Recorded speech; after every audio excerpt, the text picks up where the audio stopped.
हरिओम. अवधूत चिंतन श्री गुरुदेव दत्त श्री स्वामी समर्थ. रिलिजियस काकू या माझ्या यूट्यूब चॅनलवर तुमचे खूप खूप स्वागत करते आणि व्हिडिओला सुरुवात करते. आपल्या सगळ्यांसाठी, स्वामी भक्तांसाठी, दत्त भक्तांसाठी अजून एक पर्वणी चालून आली आहे. ती म्हणजे काय, तर येत्या 15 एप्रिल 2026 या दिवशी आलेला आहे बुधवार, स्वामी समर्थाची पुण्यतिथी आहे. आपल्या माहीतच आहे की नुकताच स्वामी महाराजांचा प्रकट दिन साजरा होऊन गेला आहे आणि आता आजपासून 19 दिवसांनी बरोबर स्वामी समर्थाची पुण्यतिथीचा दिवस येणार आहे. तर आपण पुण्यतिथीला पण भरभरून सेवा करू शकता. त्याबद्दलच्या व्हिडिओमध्ये जाणून घेणार आहोत की श्री स्वामी समर्थाची पुण्यतिथी निमित्त श्री गुरुचरित्र ग्रंथाचे 2 अध्याय अतिशय महत्त्वाचे आणि मेरुमणी मानले जाणारे हे 2 अध्याय पुण्यतिथी येईपर्यंत किंवा तुम्ही नेहमीच रोज पठण करू शकता. पण हे 2 अध्याय कोणते आहेत, त्याचे नियम अटी कोणत्या आहेत, सोबत त्याचे फलश्रुती काय आहे, याबद्दल माहिती आपण जाणून घेणार आहोत. नक्की व्हिडिओ पूर्ण शेवटपर्यंत पहा, जेणेकरून तुम्हाला माहिती पूर्ण मिळेल. तुम्ही सांगितल्याप्रमाणे स्वामी प्रकट दिनात सेवा करणाऱ्यांची भरपूर सेवा केली, ज्यांना जसे जमेल तेवढी सेवा केली. स्वामी सारामृताचे पारायण केले, अशाच खूप उच्च कोटीच्या सेवा केल्या.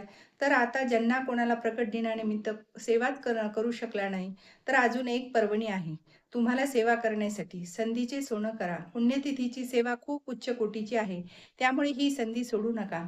कोणती सेवा करू शकता. सेवा ही कोणती छोटी किंवा मोठी नसते. फक्त श्रद्धा ठेवून केली की किती स्वामीपर्यंत पोहोचते. अगदी 5 मिनिट करा, 10 मिनिट करा, जरी सेवा केली तरी ती स्वामींना खूप आवडते. 15 एप्रिल 2026 पुण्यतिथी आहे. तो दिवस म्हणजे स्वामी महाराजांनी अक्कलकोटमध्ये भरपूर वर्ष त्यांनी तिथेच वास्तव्यास होते. त्याच ठिकाणी समाधी घेतली, म्हणजेच देहत्याग केला. अशा प्रकारे आपल्याला त्यांच्या या समाधीची सेवा करायची आहे. तुम्ही तारक मंत्राची सेवा करू शकता, पठण करू शकता. ज्यांना जे सेवा करणे शक्य होईल त्यांनी ती सेवा करावी. व त्यात बघायला गेलं तर आपल्याला माहीतच असते की 9 एप्रिलपासून अखंड नाम जप सप्ताह सुरुवात होणार आहे आणि ती सेवा खूप महत्त्वाची आहे. आपल्याला माहीतच आहे की वर्षातून 2 वेळेस आपल्या दिंडोरी स्वामी समर्थ केंद्रामध्ये गुरुचरित्र ग्रंथाचे सामूहिक पठण होत असते. एक दत्त जयंतीला आणि दुसरे ह्याला पुण्यतिथीला. तर दत्त पुण्यतिथीला अखंड नाम जप यज्ञ व एप्रिलपासून सुरू होते. 15 एप्रिलपर्यंत बघा, तुम्हाला आता भरभरून योग आला आहे परत एकदा सेवा करण्याचा. त्यामुळे सगळ्यांनी ही सेवा करायची आहे. सामूहिक पठण पारायण करायचं आहे. खूपच उच्च कोटीची सेवा होईल, कारण जेवढ्या संख्येने लोक पारायण करतील तेवढ्याचेच फळ एकेकाला मिळेल. किती पुण्य आहे हे. म्हणून सांगते, पारायण करा, नक्की करा. काही ना काही अनुभूती तुम्हाला आल्याशिवाय राहणार नाही.